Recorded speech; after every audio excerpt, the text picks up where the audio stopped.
The date is the 24th of June, 1314. This is Balquidderock Wood, right behind me here. Now in 1314, this stretched all the way down to the Carse of Balquidderock. The Scots army are camped here. It's around 4 AM and they are about to make a very bold move. For beyond Balquidderock Woods, in the Carse of Balquidderock itself, confined between the two streams, the Pell Stream and the Bannockburn, there is camped the English army, over 20,000 strong.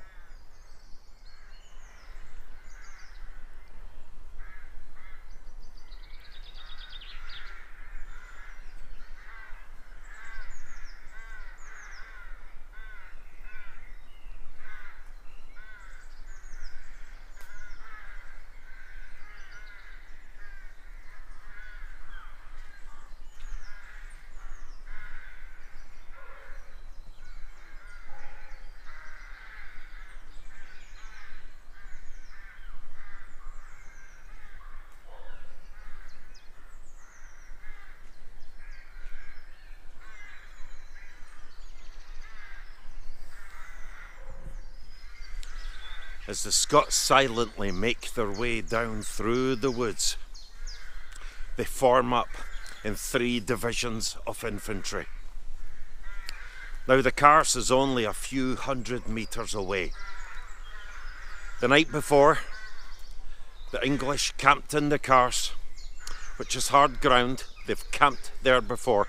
They did not camp in a bog. They have experience of camping in the place. But the English were pompous, they were arrogant, they were overconfident. After all, they came with the most supreme army ever to leave English soil. And they expect a fox hunt. The last time that they met the Scots in battle, they absolutely destroyed them at Falkirk. They did not expect a surprise attack by the Scots. So the Scots would form up in 3 divisions, under Robert Bruce in the centre division, Randolph Earl of Moray out on the left, and James Douglas commanding the 3rd division on the right. And once out of the wood, they would silently, this journey would only have taken them 4 or 5 minutes, they would silently make their way towards the English camp. Their objective, to pen them in, to block off the Carse, to deny them movement, to get as close as possible to the English army, to deny the cavalry speed and momentum. This was Bruce's masterstroke. Surprise. An early morning attack. So as you can see, Balquidderock Wood is behind me. All these houses here. This would have been part of Balquidderock Wood back in 1314. It was certainly part of the wood all the way back to the earliest maps that there is, going all the way back to General Roy.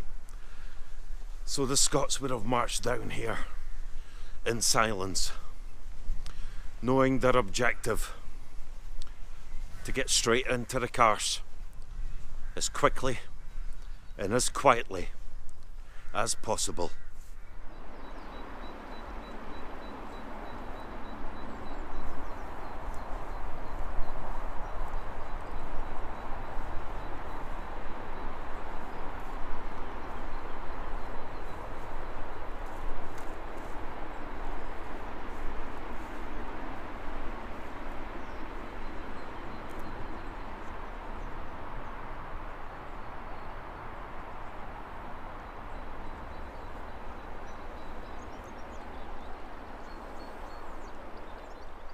I'm now approaching the point which is known as the Great Bend in the Bannockburn, and this is on the right wing of the Scots army. Now the Scots army was under James Douglas, the Black Douglas. Now what you can see right behind me there, that small hilltop that knoll of land with the woods on it, that is the centre of the English camp. That is where King Edward II and his commanders are overseeing their whole army. So right over here, across these fields here, are camped the entire English army. The Scots have come out Balquidrock Wood, yonder there. And their quest is to close off this ground and get up to the Scots as soon as possible. Now we're going to take a look from the Great Bend here, straight across the Carse to the Pell Stream. The shortest point is 830 yards, which is approximately half a mile. There's 1,760 yards to a mile. That would take about 1,080 men standing shoulder to shoulder in an unbroken line to form a line. With the current numbers, we are led to believe that would number about 5 lines of pikes, 5,400 men. And with the multitude of this English cavalry, now I'm just going to go with half an estimate here. It's estimated between 2,000 to 3,000. This battle was an occasion. You had mercenaries from abroad. Yes, there are certain nobles didn't turn up, but they sent their retinues.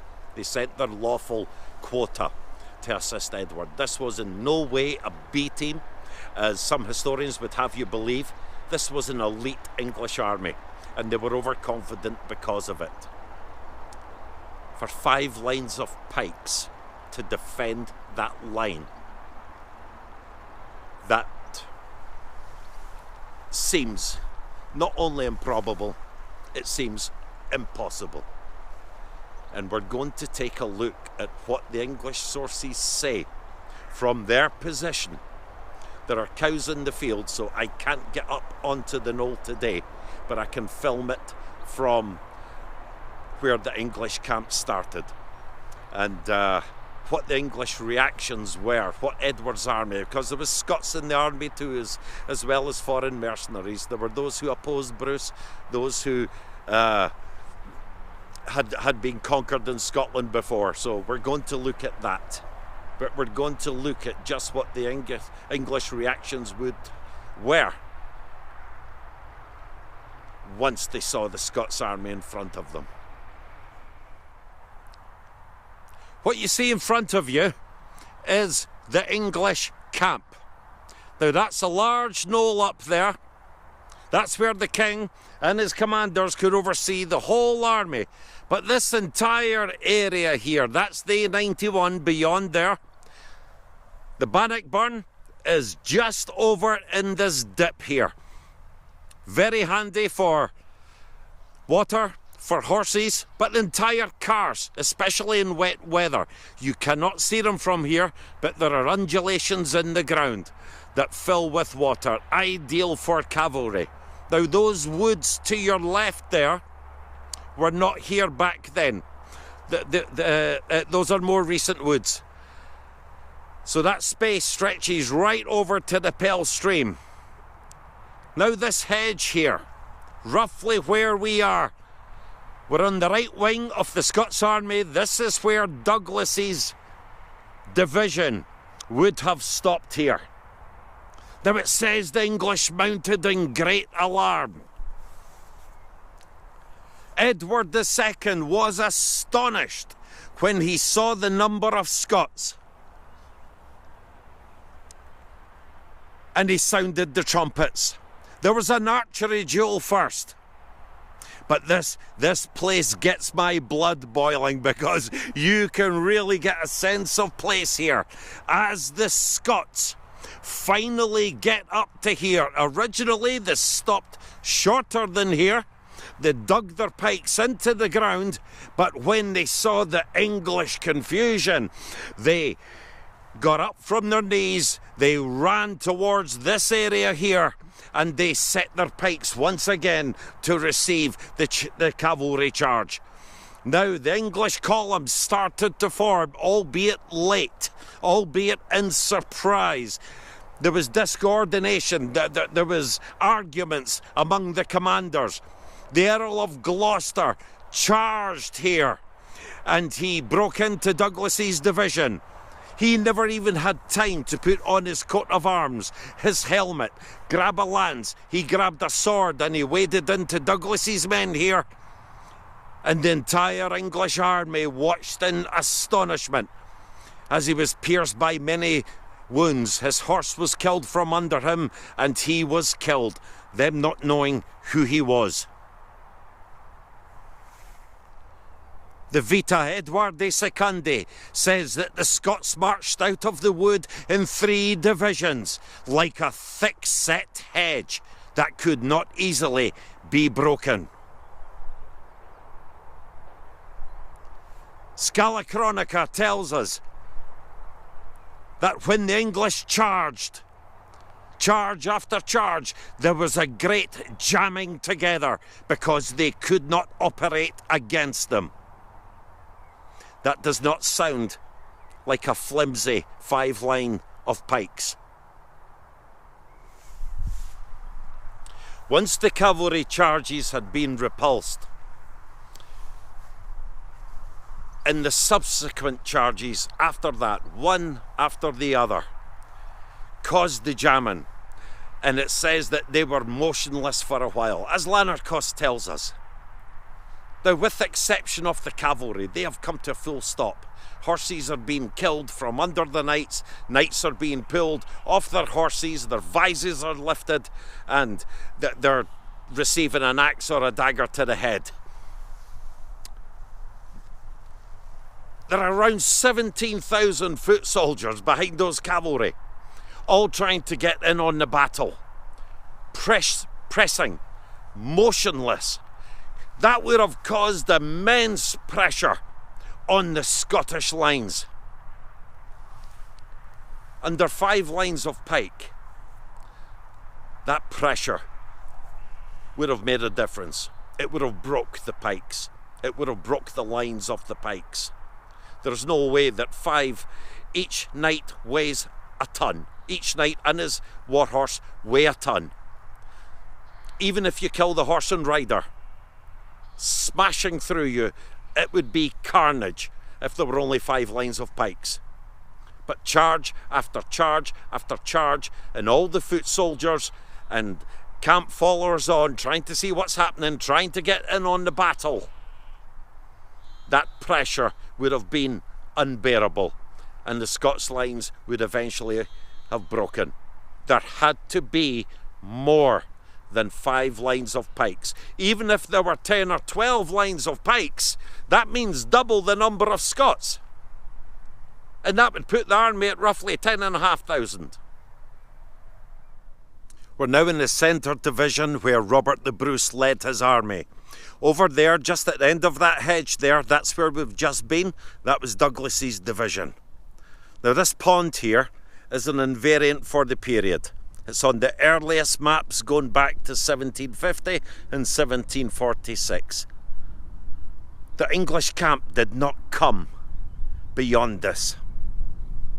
Robert the Bruce had marched his men, his division, with him leading in the centre from Balquidrock Wood right up through here. Edward II is on that knoll. Now the Vita Edward Secundi, written within a year of the battle, says, when day came, it was abundantly clear that the Scots were prepared for the conflict with a great force of armed men. The English were surprised. They would have made nothing of a small force. The Vita does not mention any disparity in numbers.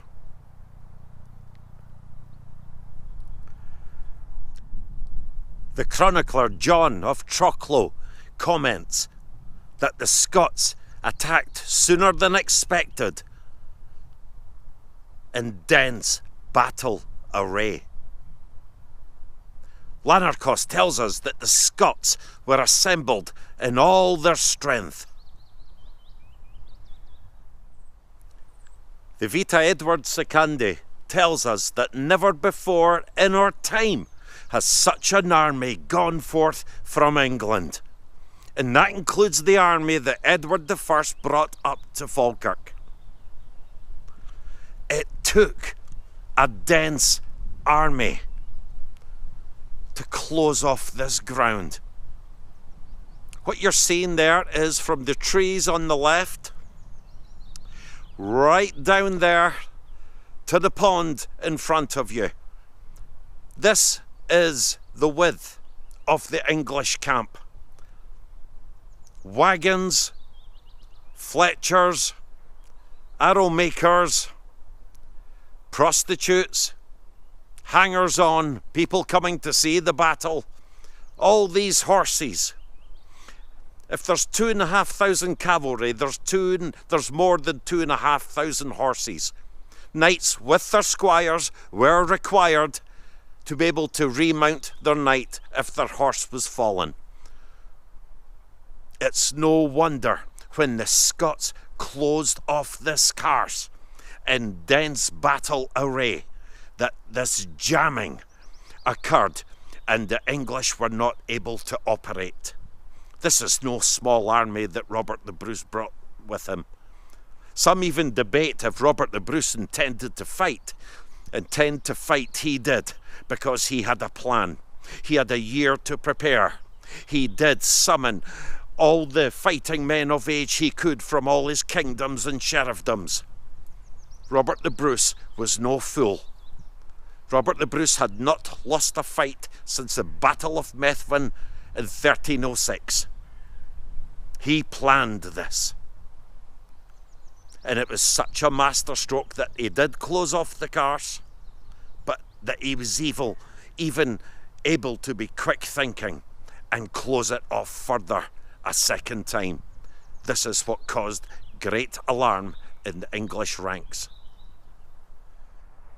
So I've managed to get up onto the knoll. I had to come through these very thick, dense woods here to do so. But I'm now standing where King Edward II and his English commanders stood. So if you look just beyond you there, you'll see the pond. You'll see that big pylon straight in front of you. That is where Robert the Bruce led the centre division. Over there, by those cattle and near the end of that hedge, that's where the Earl of Gloucester was killed, trying to halt the advance of James Douglas. Away in the background there, you see Balquidderock Woods. Now these would have stretched right down to where that railway was. You get a great view here. This knoll is 60 foot high. This is without the rubbish that was put here once it was used as a rubbish bin. But this is an invariant for the period as well, and it's on all the earliest maps dating back to General Roy. King Edward must have been absolutely bewildered when he saw. So if you imagine that hedge out there right in front of you, stretching straight across the carse there before the pond, this mass of Scottish pikemen. Now, if there are 5 lines of pikes, now just look at the distance there from the Bannockburn, just short of the A91 there, coming right over in front of you, standing shoulder to shoulder in an unbroken line. Now it had to be unbroken because the cavalry would have found a way through otherwise, and they would have been able to outflank them. Those woods in front of you were not there. Moray was on the far side, so the carse was huge. Bruce needed a huge army to be able to pin them in like sheep. And that's the vital factor. It said that the army were jammed. The cavalry, The leading division was in the way. The foot soldiers could not get into the fight. And they were penned in with the Bannockburn on the left and the Pell stream, which was a formidable stream in its day, in spate before it had been culverted. This is the battleground right in front of you.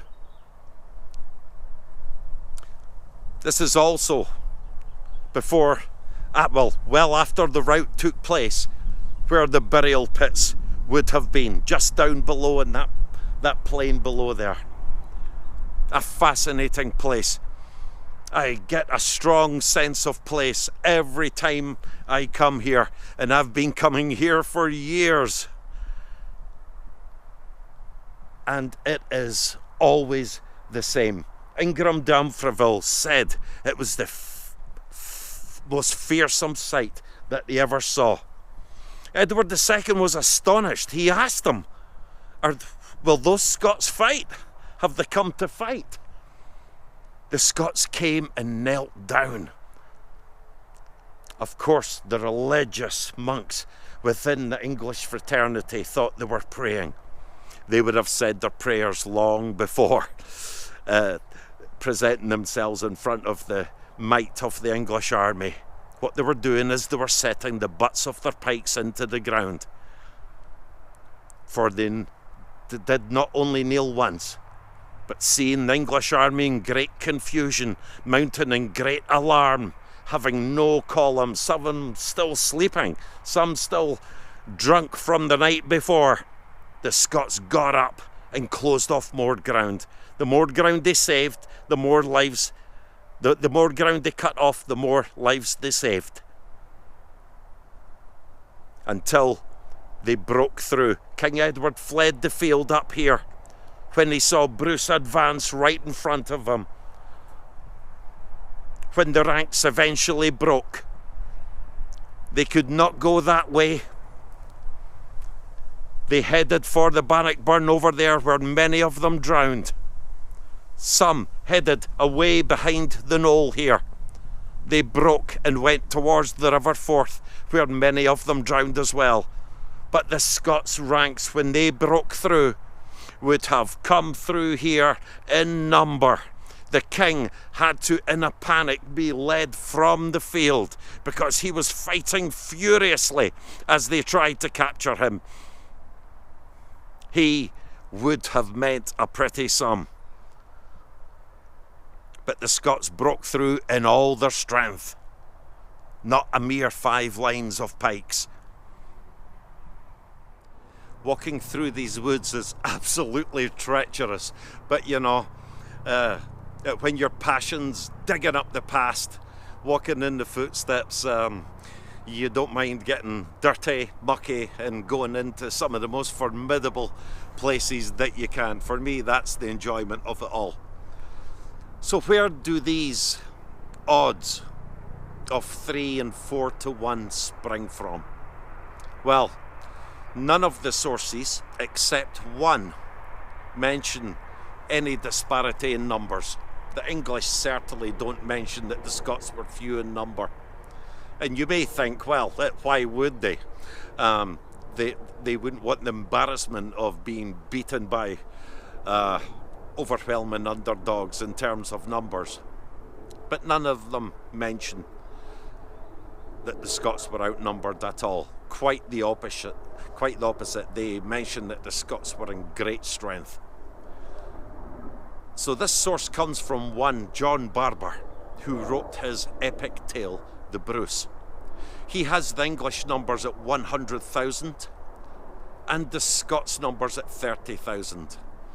Now, John Barber, like other poets, they were entertainers of the day, just like Blind Harry, Henry the Minstrel. And although Barber does have some factual accounts, speaking with eyewitnesses probably who were very old at the battle, Barber wrote 63 years after the battle. He probably spoke with Thomas Gray Jr., whose father was captured on the first day of Bannockburn, and he collected things from various sources. But what he didn't know, he made up, he invented. And this is where you get the inflated numbers. Now, Barber was an entertainer. He received a pension from King Robert II, so his job was to tell great entertaining tales around the castle banquets and such like. His job was not to record accurate history. And if he could puff up the heroes, Bruce, Douglas, Randolph, all of these people, he would do so, and he would make them feel good, he would make them feel great, and he would get well paid for this. Barber is also the only source that mentions cavalry, whereas all the sources are adamant that the Scots fought all on foot. And that's an important revelation in itself. He speaks about 500 light cavalry coming to disperse 3,000 archers. Anyone who knows what an archer is capable of with a longbow, of loosing between 10 to 20 arrows per minute, every arrow is death, firing into massed ranks of 500 cavalry from half a mile away, you would be lucky if 20 of them got within range of the archers after that. There were no archers. There was no light cavalry, sorry. All the Scots fought on foot. Bruce had a year to prepare. His army was immense. It was a strong army. And it was a fearsome sight for the English once the Scots attacked the English camp. They didn't just come and meet them, they attacked them with intent. And Bruce's master plan, yes, he intended to fight. His master plan was to pen them between the Bannockburn and the Pell Stream, where they could not operate. It's a battle that had to be fought, and it's a battle that had to be won. And the English army would learn from this. It's probably the last great heavy cavalry charge as they knew it for its time, because Edward III placed a heavy emphasis on foot soldiers after that. Bruce's master plan was quite genius, actually, when you think about it, and all that preparation that went into making the battle and preparing for that battle. For Bruce to be able to accomplish what he did comfortably, he would have worked out the distance that he had to close off, and he wouldn't have based that on the 830 yards that he managed to do. He'd probably have based it on a more wider version of 1,000 yards. Bruce would have needed around 20,000 strong fighting men to pull off this battle at Bannockburn. The only reason we get these ridiculously low numbers at 5,000 and 6,500 is because of Barber inflating numbers and odds of 3 or 4 to 1, and some historians just whittling that down. There were no odds. Bruce came with a great army. He needed a great army. He was no fool. He was a military genius. And he used the ground to his advantage, knowing that the English would be overconfident, arrogant even, which they were. The English camped in a perfect place, which was ultimately a death trap. They did not camp in a bog. That is another myth. The English camped here at the Siege of Stirling in 1304. They also camped here after the Battle of Falkirk in 1298. They knew the ground quite well as well from previous campaigns. They would not camp in a bog. They camped in an ideal place where they could water their horses. They partied that night. They were crying, drink ale and wassail from their camp. All they made sure of was that they camped out of bowshot of Balquidrock Wood. But Bruce got up around 4 a.m, organised, and he boldly marched upon them and attacked them in the morning. And he took advantage of English complacency, English confusion, dissension among the ranks. And that's how he pulled off his greatest triumph. This was no small army. Bruce fielded the greatest Scottish army in the history of his time, and he pulled off the greatest military win in the history of Scottish battles. Bruce was a genius, he was a military genius, and it was a great day for Scotland, and they'd freed themselves from English dominion as long as Bruce was alive. But Bruce also freed himself from his enemies, because it was his Scotland, it was his version of Scotland that he fought for. He never fought for Scotland as a country.